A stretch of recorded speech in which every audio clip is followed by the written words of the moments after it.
Hey, what's going on? Happy Sunday to you. Happy last Sunday of 2019. So crazy that 2020 is just a few short days away. But listen, I want to share with you some big mistakes that I see people continue to make now that they're in their 40s, maybe even a little older in your 50s. They continue to make 10 big mistakes. Now, I know there's lots of mistakes, and I've made plenty of them myself when it comes to New Year's resolutions and trying to set new goals and all the things that get in the way. But I want to just share with you 10 mistakes that I've learned in coaching a number of clients that are pursuing a healthier fitness journey, particularly people in their 40s. And I would say here are a list. I have a list of 10 mistakes, and I want to just share those with you. Mistakes that people make when it comes to New Year's resolutions. Now, whether or not you're planning to make them, maybe you're against resolutions, and I'm not to say they're necessarily bad. I think if you're in your 40s, you probably have already heard that resolutions typically don't work for the most part. I think it's maybe 8% of people actually achieve their goals that they're setting and those resolutions. So all the other 92%, and again, maybe you failed. I'll be the first to admit that I've made resolutions in the past that I didn't keep, and it's just maybe it's partly human nature. But I want to share with you the 10 big mistakes. Number one, let's just go right to it because there's a lot here. You make the same resolutions every single year. Right? What's at the top of the list? I'm going to eat healthier. I'm going to exercise more. I'm going to lose weight. That's typically the top in that. I want to be healthier. Well, we all want to be better. And even if you're in a pretty good spot with your health now, it doesn't mean we can't improve. But I would say for those that are struggling, maybe you struggle every year and you've made the same resolutions year after year. And you said this year is going to be different. And maybe you've even caught yourself saying, this year is going to be different. This year I'm going to lose the weight. Maybe it's time to reevaluate the resolutions that you're making, and maybe it's something different. Maybe it's to reframe it and restructure it, and maybe some of these other top 10, at least on my list, will help with that. So number one, making the same resolutions year after year after year. If they didn't work, chances are you're going to need to do something possibly different, and that's going to be maybe the shift, the reframe for you for 2020. So number two, failure to make a plan to achieve your goals. And this is not just in the new year. This is any time when you're starting out and trying to improve your health and trying to lose weight, trying to get in better shape, is the ideas in the mind and the desire to want to change is there. But then there's no planning that goes into it. It's more like I like the idea of getting in shape. I like the idea of losing weight. I like the idea of being healthier. I like the idea of fitting into is wanting and needing all those things. But if you don't make a plan, you're going to fail. If you have no plan, you might as well plan on failing. That could be one thing guaranteed in the new year. Without a plan, most likely you're going to set yourself up for failure. So that's number two on the big mistakes. Number three is making unrealistic goals. Here's the deal. If you want to lose, let's say 40 or 50 pounds in the new year, but maybe it's been the last 10 years you've had an extra 40 pounds of weight on your body, maybe less, maybe more, but the unrealistic idea that you can lose it so quick, or even if you can, the goal is not just to lose the weight, the goal is to keep it off, right?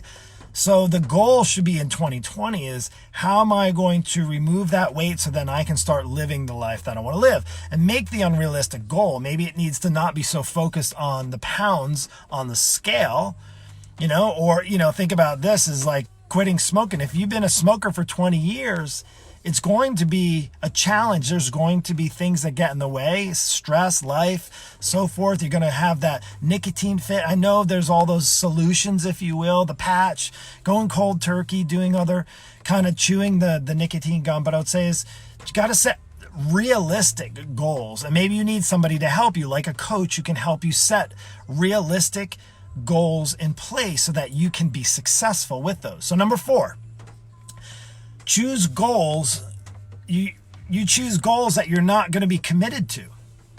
I mean, here's the thing is that, hey, if you haven't been, let's just say if you haven't been working out for the last 6 or 8 years, and I'm talking like consistent working out, like, and the way I know is when you get to somebody, when you've worked with somebody that has done it long enough, they know how good it feels once they get into it, even if you don't like exercising. But I can say as you get into it enough, you realize how good it's for you and how good it can be in your life. And then it becomes this habit. But I would say is something as far as being committed to it, it's hard to say, hey, I'm going to commit myself to going to the gym every single day in 2020, or I'm going to go 4 to 5 times a week. And again, it goes back into that unrealistic goal, but you're not going to be committed to it, because the first time somebody says, hey, we're going for drinks after work for happy hour, or the kids, need you to take them to soccer practice. And I'm talking, my busy moms and dads over 40, life is filled with stuff. We have busy lives and things can definitely easily distract us. So make something that you're going to commit to. Like, it's something that and again, some of these all will actually flow back and forth. And one of them, understanding your why, is definitely in there. But let's go on to the next one. Number 5. This one is huge. This is one of the things that people come into my coaching program for, and it's for the support and accountability. Now, if you set up goals, but you do no preparations to have the kind of support you need to help you achieve those goals, the accountability in place. And I'm not talking about your spouse. I'm not talking about a neighbor, because I've heard this hundreds and hundreds of times where, as soon as life goes in a different direction for that neighbor, or maybe the spouse who's not on the same page, or maybe has different goals, or even just a friend whose life, something in their life gets away, then you're stuck. So again, that's where people invest in people like me, coaches who can hold them. They pay money, they actually hire somebody, and their job is to hold them to a fire, to keep them accountable, and to make sure they give them the support that they need so that they can be successful. So that is number 5. Let's go on. We got 5 more. So, and if you haven't guessed, I am so excited about this. I love the New Year's, just like I love Mondays so much. It's a fresh new start. The new year, we're going into a new decade, which is crazy to think. 2020, unreal. So let's go on to number 6. So this one is interesting because it's when you fail to take action. Okay, so you got all these thoughts and ideas in your mind for this New Year's resolutions, and then for whatever reason, maybe it's because you're afraid. Maybe there's a fear there. You don't take any action. You may even buy that gym membership. You may even, go in and buy one of those Peloton bikes, or spend thousands of dollars on equipment for your home, or all those types of things. Maybe even hire a trainer. And then you fail to take action. In other words, you just don't do it.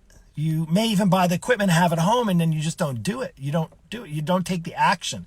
At the end of the day, if you want to get healthy, if you want to lose the weight and get in shape, you can buy all the stuff. You can have all the gadgets, the phone, the apps, all the things. But if you don't take action, then you're not going to succeed. And I've seen it time and time again. And unfortunately, marketing does a really great job of playing on your emotions to try to get you to buy that stuff, whether you succeed or not on those. So again, you must take action. If you want to avoid making a mistake in the new year to making these New Year's resolutions, is to have everything set up. You can have the plan, the accountability, you can have all the goals set up and all that. But if you don't take action, if you don't actually do what you need to do, you're not going to be successful. Now, I guarantee all of my clients that come into my coaching program, I guarantee their success. But of course, it's dependent on them taking action. Of course, I can't do the work. If it was easy as me snapping my fingers or waving a magic wand and saying, oh, all right, Mr. Jones, I'm going to wave this magic wand and you are going to be 40 pounds lighter. You're going to have all the muscles. Mrs. Jones, you're going to have that tight, lean little body that you've always wanted. You'll be able to put on that bikini and you'll never be not confident staring at yourself in the mirror when you're getting ready for work. And I'm just going to wave that magic wand and you're all set. And that's just not how it works, unfortunately. So with that, you need to take action. That's why I wanted to spend a good couple of minutes on that one. Next one, let's go on to it, here's another huge one.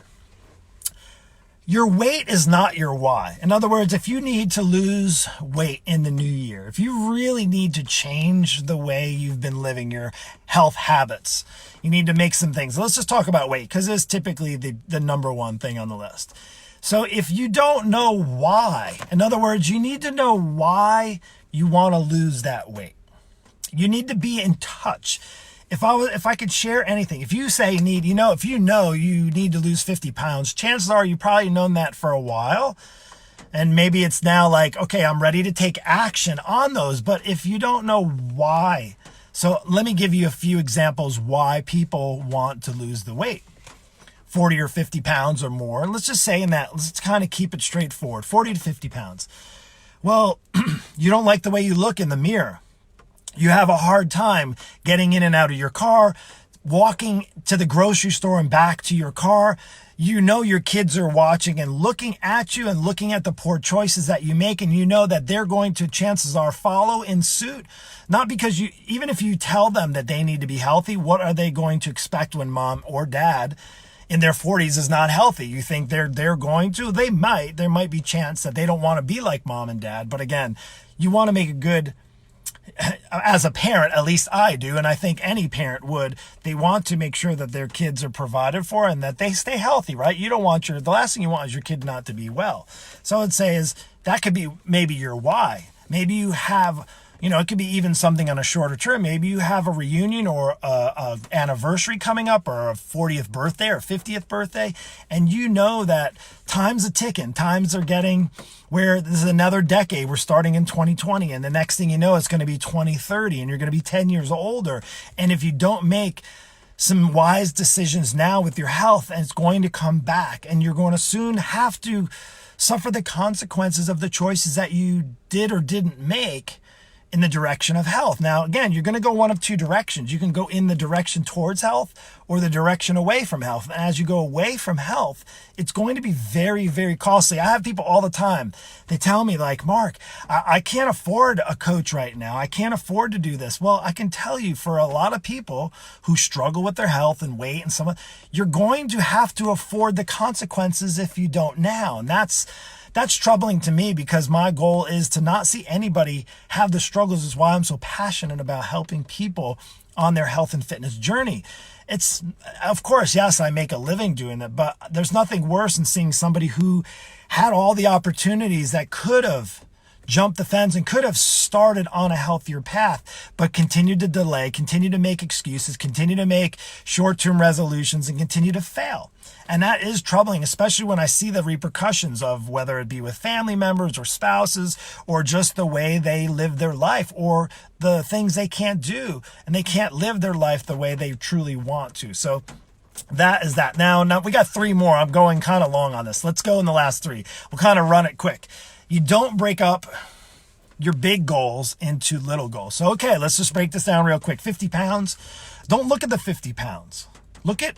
Let's do a tenth of that. Let's look at 5 pounds. So if you have 50 pounds to lose, I don't want you to write 50 pounds and I got to lose 50 pounds in 2020. I got to lose that. You can do that, but then put it at the end of the book. Maybe put it at the end of your calendar. The beginning of your calendar, why don't you start by putting 5 pounds? Let's do that. Put 5 pounds down. Work towards the 5 pounds. Chances are that's going to be more manageable to achieve. Can you make those short-term goals? Take one step on top of another step. It's just like in exercise. Think about this. Somebody that's training for a marathon. Do you think they just go out? Normal people, average people, aren't going to just go out and run 26 miles, right? The 26.2 miles it takes is the length of a marathon, right? You're not going to just go out and run 26.2 miles. You're going to start off probably maybe a half a mile or mile if you've never run before. Maybe you need to start walking, start walking 2 to 3 miles, and then that might increase to the next 3 or 4 or 5, 6 miles to 10 miles to maybe 10 or 15. And if you've ever heard anybody who's trained, I'm sure even if you haven't, you probably know somebody that has trained for a marathon, and they don't just go out and run marathons to train for it, right? Just as you need to not focus on the 50 pounds, even if you need to lose 50 pounds, focus on the first 5 and then let that turn into the next 5. And the next thing you know, the 50 pounds will be off your body. That's what it's all about right there. So again, I got 2 more here, 9 and 10. Focus on past failures. Now you can do a couple things, and you can always set yourself up for failure again and making another mistake. And this is a big one, is to focus on maybe the last years you set up resolutions. Say, hey, have at it, set up a resolution, but don't think about the times you failed in the past. If you want to focus on that, just focus on it, and maybe it's time not to make a resolution. Maybe this year it's going to be something different. So, but if you focus on the past failures, if you look in the rear view mirror versus what's ahead of you in the front, it's going to be hard. You can't really have one eyeball going backwards and one foot. Well, good luck trying to do that. I don't know how I can do that. Both eyes have to be faced forward.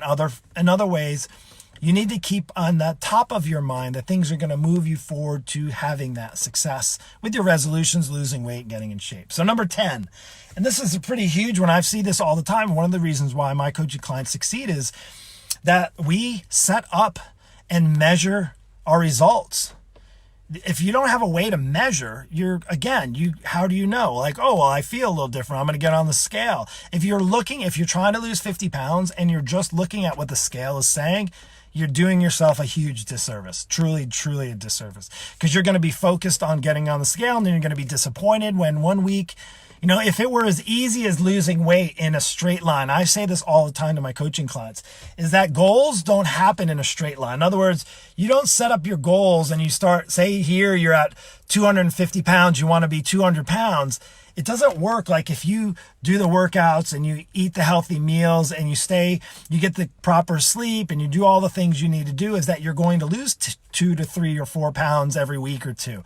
That's just not how it happens. There's going to be ups and downs and peaks and valleys, and you need to be aware of how do you get through that. Is by doing more than just stepping on the scale to measure. You need to look at a lot of things. How you look in front of the mirror, taking pictures of yourself, doing measurements, having ways to measure your success in the gym, measuring how many meals, looking at those types of things. And again, he's like, that sounds like a lot of work. Yeah, but I can tell you it's worth it. The work is worth it. It's truly worth it. You're going to put effort into something. If you don't put effort into making the decisions you need going forward with your health, if you're not making effort to becoming healthier in, say, 2020, you're going to be putting an effort into not. That's it. It's very simple. You're going to choose the things that are going to be important to you. Is it eating another dessert or having another glass of wine? Is it going to sit on the couch versus knowing full well you need to get your butt up and go to the gym or do a workout in the other room or go for a walk or go for a bike ride? Is it to go out because it's convenient to go through the drive-thru and pick up some fries and chicken tenders? Or is it going to be that you need to take an hour on a Sunday afternoon and prepare some meals for the week ahead, because you know that once you have that set up, then you don't have to worry or stress about eating healthy because it's already set up for you. So that's it for me. 10 big mistakes. Do yourself a favor. You can come back and review this, share this. I welcome you to share this with your friends. These 10 mistakes, if you can look, maybe there's 1 or 2 that you need to focus on. And if you're not too sure, if you want help, if you need help going into 2020, if you're tired of making all the mistakes, if you're tired of excuses, if you're tired of having that 40 or 50 pounds on your body, reach out to me and we'll look and see if my coaching program is a good fit for you. And that's essentially what I do with people. Once they're a good fit, I come in and I remove all the guesswork. I get rid of the confusion. I eliminate all of the mistakes. Now, there are challenges along the way, but not the ones where you can have simple answers and simple solutions for, so that you can make that 5-pound weight loss goal turn into 10, turn into 20, turn into 40. Next thing you know, you're setting new goals because you shattered your weight loss goals, because now you're on the right path. If you don't have direction, you don't have a plan, and you're not taking action, it's hard for you to succeed, right? So that's all I'm going to leave you for today. I hope this helped. I hope if you're making resolutions, by all means, go and do it. If you need to really kind of take a look at past mistakes and so that you don't make them going into this new decade, do that as well. And that's it. Take care. Hope you have an amazing week, this last few days of 2019, and we'll see you later. Take care.